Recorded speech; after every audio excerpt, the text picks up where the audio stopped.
Yeah, they had a chance. Florida State, they came close to beating number 25 Virginia on the road Saturday, but they just collapsed in the fourth quarter.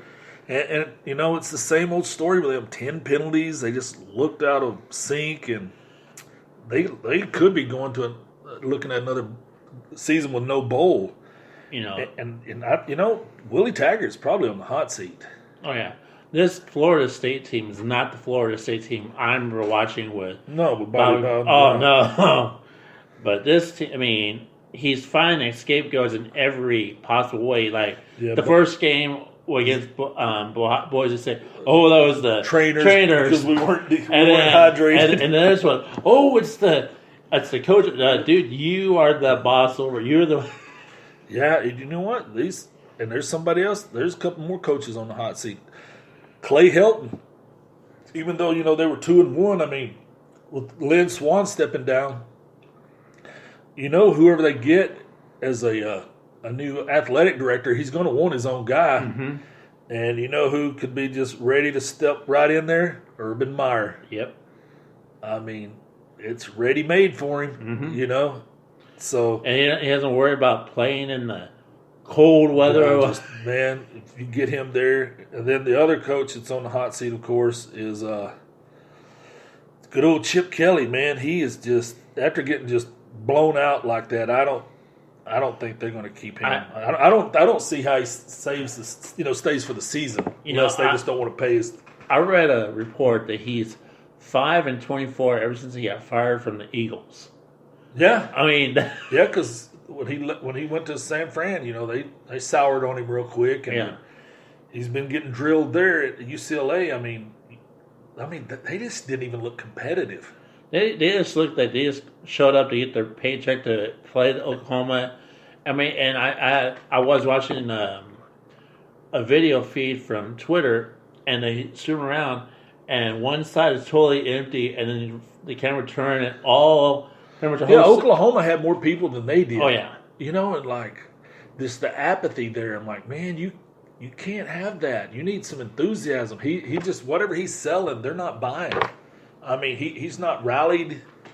He's not rallied the city around him. I mean, I said this before. I'll say it again, man. Todd Graham, boy, that seems like that because that guy can galvanize and get people to buy in. I mean, he's a miracle worker in that sense. I mean, he could.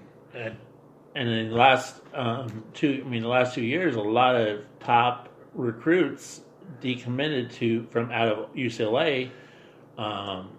Because but here's what a lot of people don't realize. Because California has more people in the NFL than Florida does. Everybody associates. The SEC area has the most talent. No, California has as much as them. It's just if you get to these recruiting websites, you subscribe to them. You go on like an Alabama or something, or there may be 20,000 people on there at one time. Whereas you go to UCLA or maybe one of these other teams, there may be 300 people on all day. I mean, there just doesn't seem they care. There's so many options for them outside of just football. They don't, and you need somebody to come in there and make them think about football and get them stirred up. They just don't have that out there. And as those kids, when they go on these recruiting visits, they go there and everybody, You take a kid from California and he goes to Oklahoma or Nebraska or LSU on a recruiting trip or something. As soon as he gets off the plane, they recognize him at the airport. And I mean, that just blows their mind. Like, hey, these people know who I am. Mm-hmm. We're out there, they're going to be in half-empty stadiums. I mean, are you kidding? That's why so many of those kids leave and go to other programs. But speaking of programs, let's get into this week's top 25 and see what kind of matchups we have this week, Michael. All right. First off, we'll start at the bottom. 25, we got number 25 TCU playing SMU. Both teams undefeated. Which is shocking. That's really great for SMU to be undefeated, but we'll see. We'll talk more about first that. Time since '85, right? Yeah. You got Arizona State versus Colorado, Pac-12 matchup. California versus Ole Miss. There's a coast-to-coast kind of rival thing going on there. Washington State playing BYU. You got number 21 Virginia, 3-0, playing Old Dominion. You got 3-0 Boise State at number 20 playing Air Force. Interesting game. You got number 19 Washington State playing UCLA. You got number 18 Iowa is Idle. Number 17 Texas A&M is playing Auburn. You got number 16 Oregon playing Stanford. You got number 15 surprise team University of Central Florida playing Pitt. Number 14 you have the undefeated Wisconsin Badgers playing undefeated Michigan Wolverines. 13 Penn State's Idle. Number 12 Texas versus Oklahoma State. You have number 11 again. We already mentioned Michigan, Wisconsin. Number 10 Utah playing USC. Number 9 Florida playing Tennessee. Number 8 Auburn. We already said is playing A&M. Here's a big game. Number 7 Notre Dame versus Georgia. Number 6 Ohio State playing Miami of Ohio. Number 5, Oklahoma's Idle. Number 4, LSU playing Vandy. Then we got number 3, Georgia, Notre Dame we've already spoken of. Number 2, Alabama playing Southern Miss. Then Clemson's taking on the powerhouse Charlotte. So let's start with some of these intriguing games. Michael, you want to talk about the number 25 TCU versus undefeated SMU? Sure. So yeah, TCU versus SMU, man. They're playing at Amon Carter Stadium. SMU 3-0. I mean, That is the name. That is the talk around Dallas. Is they haven't had that good of a record since 1985. Mm-hmm. I know a lot. I know the polls are showing TCU to win 70%. Right. I'm actually kind of rooting for SMU. Their quarterback, completing over 66% of his passes. 3 picks. 3 picks. But Jones, the running back, here's his team: 54 carries, 291 yards, 7 touchdowns, 5.38 yards a carry. Mm-hmm. That is pretty darn good. Yep. And then I'm looking at the SMU points per game. They're scoring 44 points.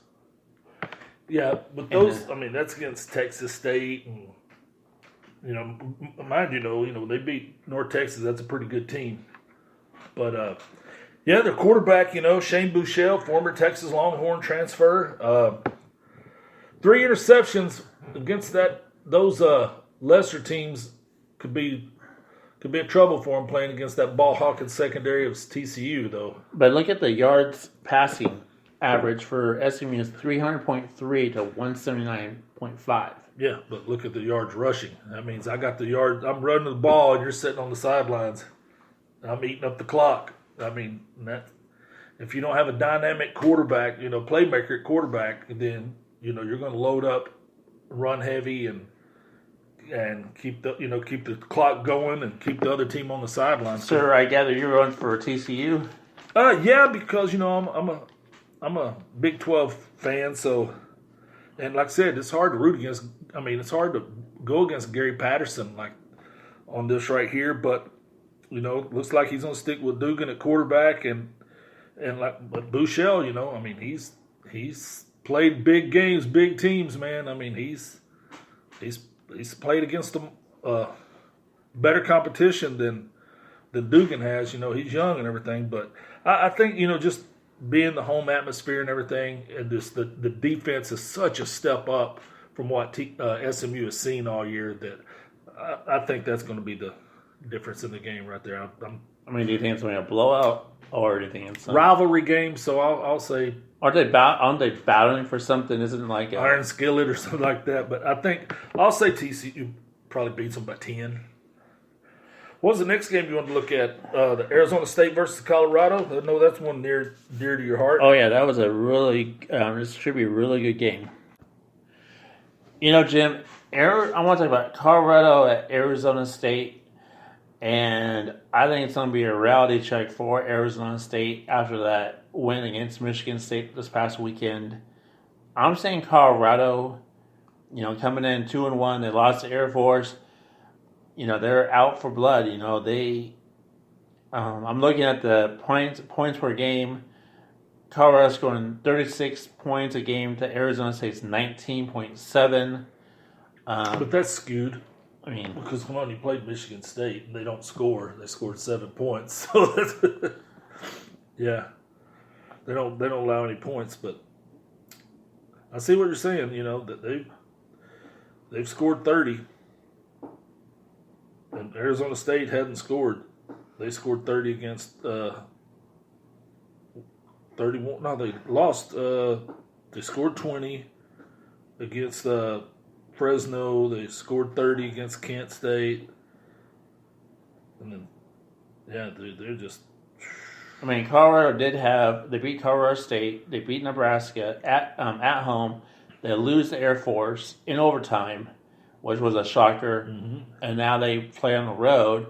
You know, it should be a good, hard hitting. It's supposed to be like 97 degrees in Arizona. I mean, it's going to be a nice hot game.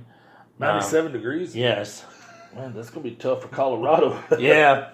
Average high about 80 and go down. Yeah, that's going to be tough. I'm looking at the yards per game. Colorado 275, Arizona State 242.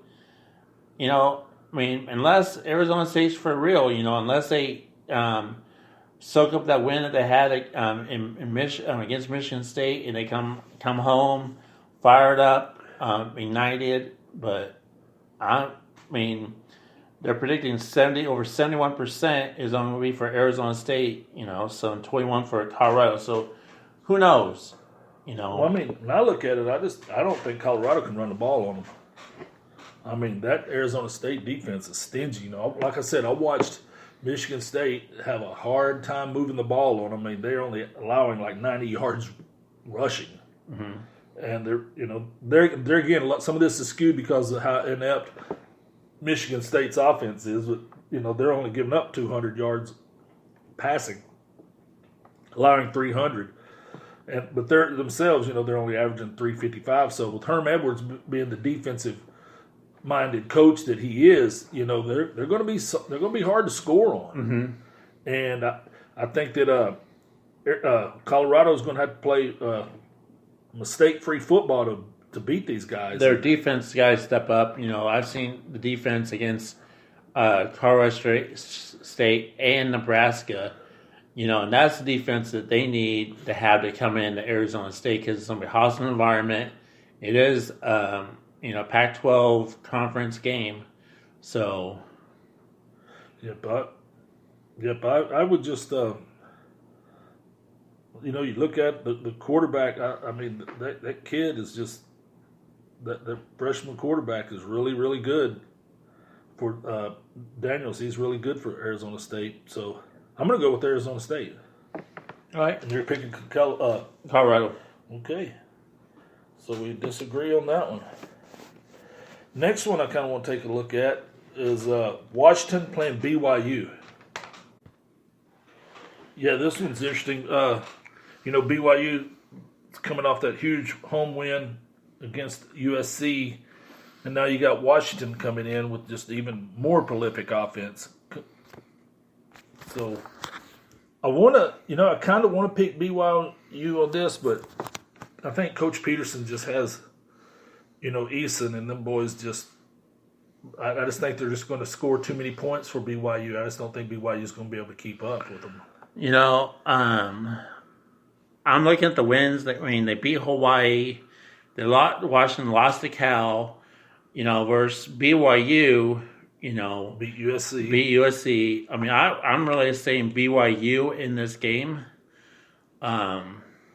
Because they beat USC, they beat Tennessee, but they lost to Utah. So, yeah, I mean, and that quarterback they have is real, definitely fired up. Yeah, I mean, USC is going to be a veteran team. So if it gets to be a scoring match, I don't know if they can keep up with Washington. But like I said, I mean they went out and played two top 25 teams, and then the other one, they played at Tennessee, an SEC team on the road, and both they've been in close games because they've won both. Both their wins were in overtime, right?